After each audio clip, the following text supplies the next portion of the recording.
तेलंगाना में public service commission के जरिए बड़े पैमाने पर मखलूआत जायदादों को पुर करने के इकदाम के एक हिस्से के तौर पर चीफ मिनिस्टर रेवंत रेड्डी ने जुमे को सदर नशीन यूनियन पब्लिक सर्विस कमीशन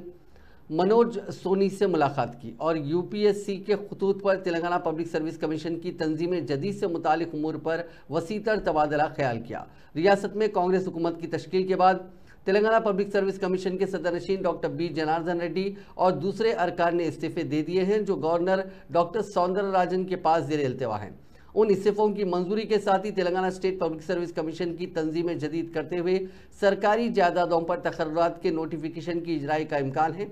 मौसूला इत्तला में बताया गया कि चीफ मिनिस्टर ने वज़ीर आबपाशी उत्तम कुमार रेड्डी के साथ मनोज सोनी से मुलाकात की। यहाँ इस बात का जिक्र बेमहल ना होगा कि उत्तम कुमार रेड्डी ने कल ही कहा था कि वो सरकारी जायदादों पर शफाफ अंदाज में तकर्रुरात के लिए